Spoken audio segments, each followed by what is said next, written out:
finishing up our corrections and going over our previous game, I'm pleased for several reasons in our win over Nicholls State. One, that we didn't come out. They came out and played very well, and we had to come out and get behind and miss some passes and had to react to it. Because in a game, you don't, whether you're playing somebody that you're supposed to win or you're supposed to lose or anybody, you want to see how your guys respond when things don't work exactly like they planned coming into a game. Everybody comes into a game, you want to start fast, score quick, get ahead, and all those things.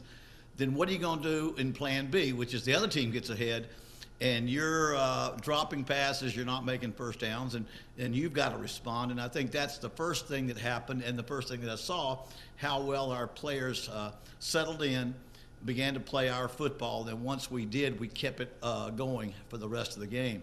So that's what I was pleased and we ended up winning the game by a comfortable margin, get to play a lot of people. So that was the greatest part of the game. I thought a couple of our leaders, Chandler Rogers, had a super night. Zach Woodard on defense played very, very well. He's kind of a quiet leader over there, and you don't notice him sometimes, but he's keeping that middle intact, keeping that defense together. And it was a good day for giving up 7 points against Nicholls State. Got to play a lot of people, and that's something we weren't able to do last year. And it's very hard when you're building a program and having a lot of close ball games or struggling to get through some games, and you're not able to empty the bench, which we were able to do. That being said, that game's behind us, and now we're getting ready for Alabama. Of course, we've kind of been down this road with Texas just a couple of weeks ago. And then now you play Alabama, a team that's just as and probably more talented than even Texas. And obviously it's close because they both are very talented teams. But these are teams that have as good a talent, if not more, than anybody else in the country. And so our guys, it's a great opportunity. It's an incredible challenge. And our players will work hard and are excited to get this opportunity. And on one hand, as a longtime coach, as a little bit of an historian of the game, as well as someone whose roots are in Alabama, it's a great chance for our guys to go to Tuscaloosa and play Alabama, one of the premier programs in the country over the many, many, many years. On the other hand, we are playing the defending national champion and a team that's ranked, I think, number one still in one poll and two in the other. And so we have just a major challenge ahead of us. So we'll prepare ourselves and get excited about playing and look forward to playing. And you know, we have to be we just have to look at last week and see that anything's possible. I mean, we're not favored to be in this football game, but I don't think Appalachian State was favored to be in the game against Texas A&M, ranked number 6. I don't think Marshall was expected to be in the game against Notre Dame in Notre Dame. And I doubt Georgia Southern, who has a new coach coming off a bad year, was expected to beat Nebraska in Lincoln, and yet they did. And so you have to go in with the mindset that play our best game to the best we can do, and let things just happen as they happen. And so the main thing is our guys go in believing that, just go in there, I'm believing I'm going to play my best, and if the best is enough to pull an upset, that'll be fine. And so that's kind of how we're going in. So that's is where our players are now. Coach, what are some good things you took from the Warhawks win over the weekend? Well, I mean, I think the way the explosiveness of our offense, what we got going with this, the ability to the explosiveness of our offense, the way our defense settled in. You know, we got a new offensive coordinator and a new defensive coordinator. So I think the first thing I took by the end of the game was that it's the first time I've gotten a chance to see us play the new technique, the new style, the new systems that we have in a game where we're effective. We're playing them very effectively, offensively and defensively. And when you open up against Texas and you're struggling to hang close, it's not quite the same thing. And so I think that was the one thing I saw. I really saw the players began to grasp what we're trying to do offensively and defensively and play as a team together. And I was very pleased with that. Obviously, I mentioned the quarterback play. When your quarterback plays well, he's going to touch the ball half the snaps of the game. And so that's awful important, and we were real pleased with the way Chandler Rogers played. We took from that. And even special teams, really was pleased with all of our special teams and the way we played and executed in that part of the game as well. So I just think overall it was just it was good for us. We don't have many wins at Nicholls at ULM over the last 2 or 3 years where we were comfortable at halftime in the ball game, and so I was awful glad of that. I'm curious, Saturday, were you watching the Alabama-Texas game, or were you full prep? Yeah, I mean, during they played an afternoon 11 o'clock or 12 o'clock game. We were able to watch most of the football game.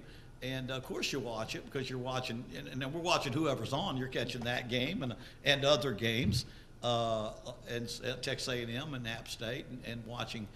We play App State later on in the season as well. And, yeah, you watch it. You see how talented both teams are and how good they play football. Alabama, their quarterback is there's just no real way to defend their quarterback. He moves around so well. He's always calm. He's a Heisman Trophy winner. I thought it was interesting. He's not afraid to take a sack. He takes them every now and then because he sits in the pocket so long, because some of his best plays are when he waits till the last second and can flick the ball. He has such a great, tremendous quick release. He can flick the ball in a split second 30 yards down the field.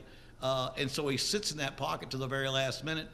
And I don't think he panics if somebody can wrap around from behind and catch him every now and then, as he was caught Saturday, because he comes back. And I think even Utah State he stood in there so long there that every now and then they got to him.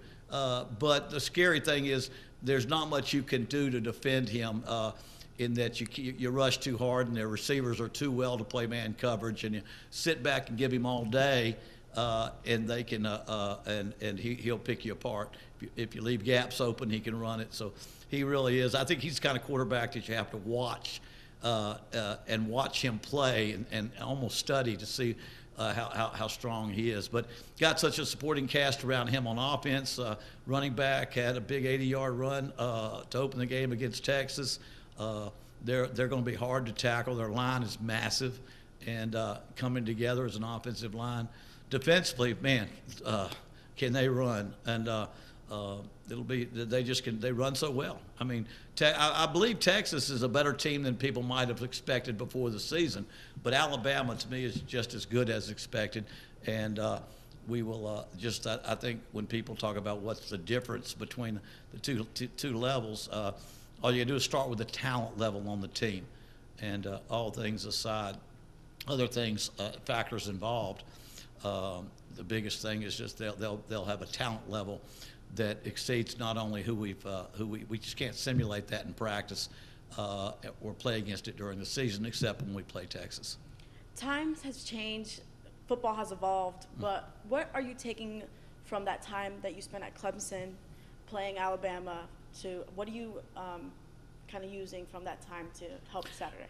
Well, I mean, my time at Clemson was as an analyst. Really, it's a time for you to just. For me, it was a time to hone my skill. I mean, a lot of analysts are watching a position or helping a coach with a position, and I was doing a lot of the behind-the-scenes work, preparing for the game ahead. I spent most of my time preparing for a game ahead. I did get to watch a lot of very good football and study good football without worrying about having to give a pregame talk or having to have a game plan or those things. And so, but I think the fact that I was at Auburn for 5 games against Alabama and understand what it's like to play against Alabama with that type of talent, not with a lesser group of 5 team, but I do understand the atmosphere at Alabama and the way in which they play football and the way it's played in the SEC. I spent a lot of time in the SEC.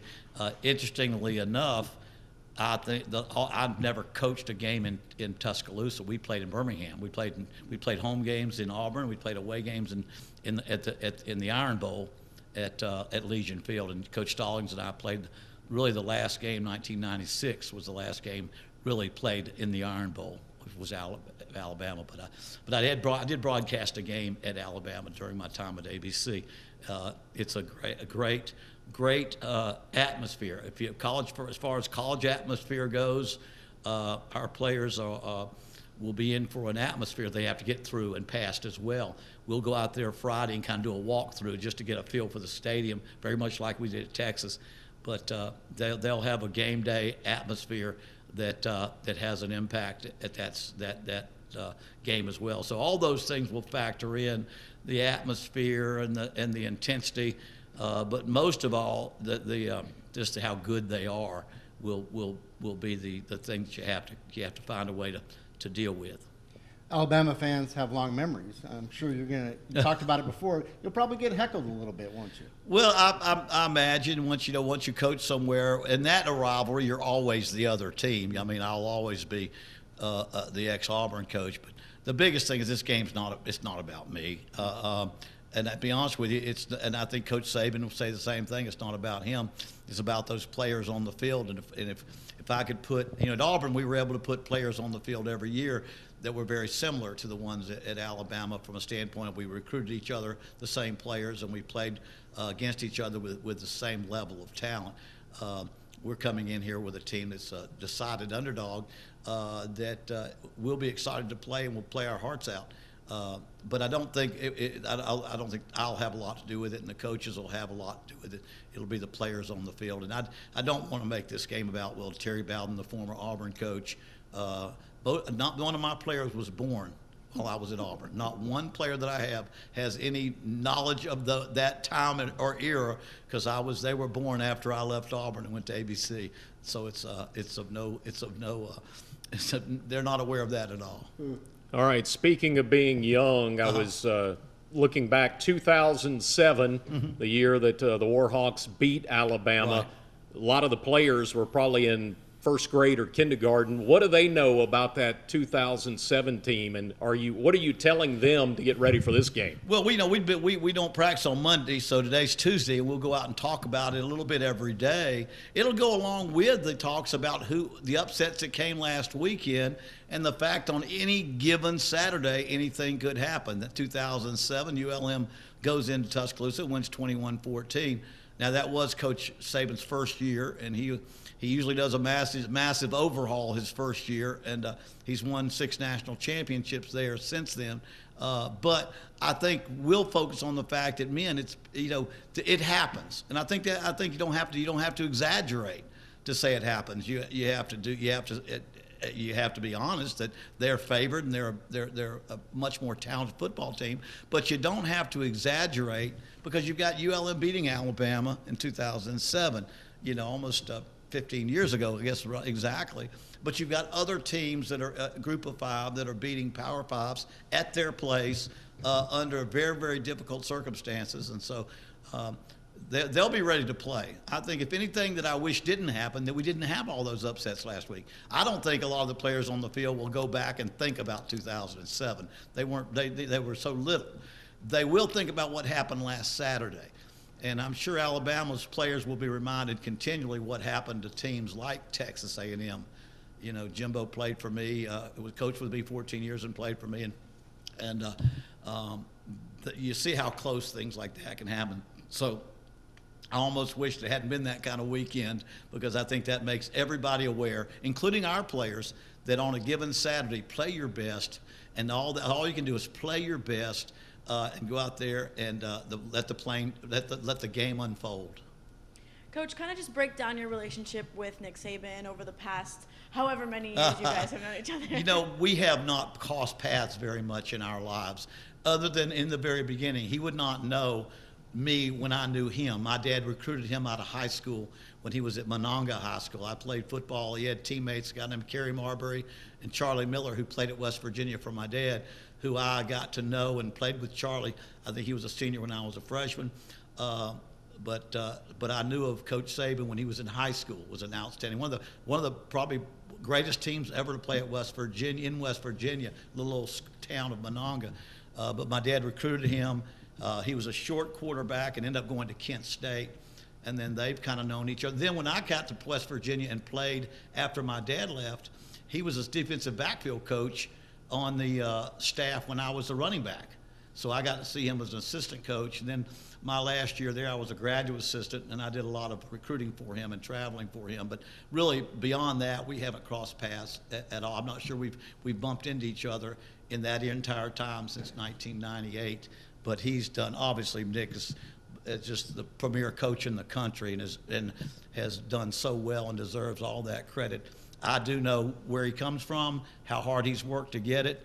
And I've been able to watch him from West Virginia to the Cleveland Browns, through colleges and universities, and the players that I've had that played for me and coaches that I've had have coached for me have also coached for him, from Jimbo Fisher to Rick Trickett and other coaches that were on my staff that have since been on his staff, that A.J. Milwee, who was quarterback coach last year, and many others. So he was probably he's in between, he's probably closer to my dad than me age-wise. I don't know, he's right in between us, but I know my dad and him got to bump into each other a lot more because my dad's, in the last 10 years, went to 1 or 2 Alabama games each year with his friends, and Nick was always gracious and very kind to him. What strides have you seen Chandler Rogers make? Because last week, if it wasn't for a couple drops, I mean, that's pretty close to a near-perfect game. Yeah, he just, I think he has a lot of poise. He stays calm. He doesn't have ups and downs. He doesn't get overly excited or too down on himself when something happens. And so that's what you want to see, first of all, poise under pressure. And then accuracy in decision making. He made great decisions. It seems like he always knew where the first down marker was. When he scrambled, he knew exactly what he had to do to make the play successful. And of course, after decision making comes accuracy. And so I think those are the two most important things I look for after leadership, just great leadership. And he has a quiet leadership, but he is a leader. But I think what you see more of his decision making, very good, and his accuracy throwing the football. And then the demeanor goes a little bit with his leadership style, just an outstanding demeanor. So if he plays well, we have a chance. And he practices very hard. He's a good team leader. But we've got to play good on defense, on the offensive line, and at our skill positions. But really, I don't care if you're in junior high school, college, or pro ball. If you don't have a quarterback, you don't have a team. And so we've got a quarterback, and he does a real good job. And he'll be tested this week. They will have a lot of people coming after him that are very talented, but he's a good, solid quarterback, and I'm awful glad we got him here. After watching the tape of Alabama and Texas, is there any area you see that Alabama has some weaknesses that the Warhawks can exploit? I thought their fourth team left tackle was not very good. No, I don't even know who their fourth team left tackle is. No, I didn't. I don't see any real weaknesses. When you talk about, they just didn't break down them that much. They lost 20-19. They won 20-19, came back and won the game, and did not give up a lot of yardage. Did not. There's not a lot of weaknesses on that football team. You just got to stay out there, and all you can do is don't turn the ball over. Try not to give up explosive plays, and that's not. If a guy breaks 3 tackles and scores, you didn't really give it up. You tried your hardest. When you're out of position, a guy runs uncovered for a touchdown and catches a pass. You don't want to give up explosive plays or turn the ball over in a game like that. So the biggest thing I can see is that we just need to take care of ourselves. I'm not sure we can look at any area of their team and say we're going to attack this guy or this guy, as opposed to just making sure we do our job. Because I haven't seen a lot of, Utah State was the way Texas played us is the way they played Utah State. Game got under control very quickly, and you couldn't see a lot of any challenging, any ability to challenge parts of their team. Texas was just two great football teams, and so to me, just the more you see a team like that and go play in a game like that, you want to make sure you take care of what we do, and try not to give up turnovers, pick sixes, those type of things, fumble, scoop and scores, things that give up touchdowns that come very, very quickly and get you out of a game. Because obviously, the longer you can stay in a game, the better your chances of hanging around and something happening.